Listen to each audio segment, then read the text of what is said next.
আসসালামু আলাইকুম রহমতুল্লাহি ওয়া বারাকাতুহু। এটা হচ্ছে আমাদের প্যারাবন সংলগ্ন আমাদের বাড়ি। আমি এখন ঘুরতে যাচ্ছি প্যারাবনের দিকে। দেখি প্যারাবনে আসলে প্যারাবন মানে সুন্দরবনের মতন খুব সুন্দর আকর্ষণীয় দৃশ্যগুলো অনেক সুন্দর লাগে। গ্রাম এবং বন জঙ্গল মিলে এই প্যারাবন, সাথে আছে ঝাউ বন, অনেক সুন্দর পরিবেশ, নিরিবিলি। তো আসলে আমরা সৌন্দর্য উপভোগ করতে পারি না, যদিও আমাদের বাড়ির পাশে মাঝে মধ্যে আসা হয়। পরিবার পরিজন নিয়ে যদি একসাথে আসা যায় তাহলে সুন্দর লাগে পরিবেশটা। তো আসলে এই যে দেখুন কাঁকড়া, অনেক সুন্দর সুন্দর কাঁকড়া আছে এখানে, ছোট ছোট খাল, অনেক সুন্দর সুন্দর কাঁকড়াগুলো। এটা হচ্ছে যে একটা লেতি খাল বলে।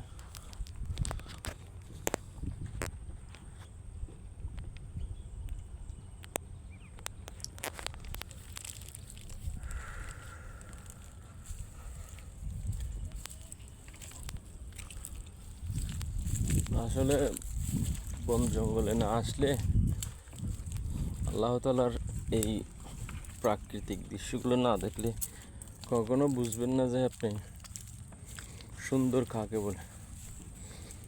এটা হচ্ছে যে আসলে একটা সৌন্দর্যের আবরণ্য বলে, হয়তো আমি বাসায় সুন্দর করে প্রকাশ করতে পারছি না। আপনারা দেখুন, এটা প্যারাবন দৃশ্য। অনেকেই এরকম প্যারাবন দেখতে এসে শিউরে উঠে যায়, আল্লাহ যে এত সর্বশক্তিমান মহান, তার যে এত শক্তি, এত পাওয়ার, সেটা যদি এখানে না আসেন কখনো বুঝবেন না।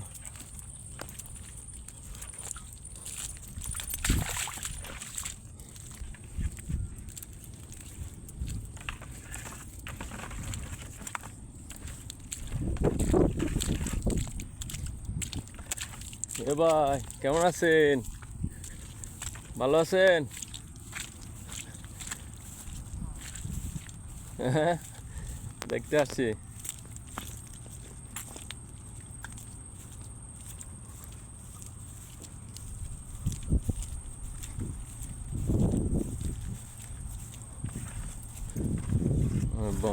বন বিভাগের রক্ষক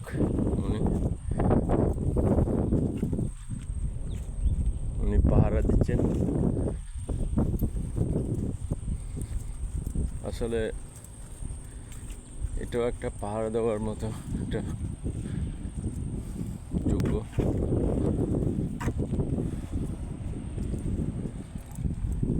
কেননা এখানকার স্থানীয় লোকজন অনেকেই আছে যে তারা হয়তো গাছ কেটে নেওয়ার সম্ভাবনা থাকে, মাঝে মধ্যে তাদের জন্য একটু পাহারা দেয় আর কি। এটাই আসলে বীজ, এটা সাঙ্গু বীজ। সাঙ্গু বীজটা আসলে না আসলে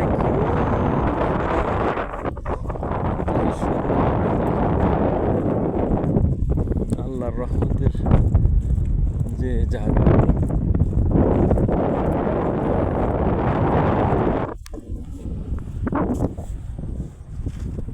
যদি কেউ আসতে চান তাহলে আপনাকে কোস্টগার্ড এরিয়া আসতে হবে সর্বপ্রথমে, সেন্টার হয়ে সমনি নোয়ারা সমনি সেন্টার হয়ে গহিরা, পূর্ব গহিরা আসতে হবে। পায়ে বা রিক্সা যোগে সরাসরি এই যে ভেড়াবন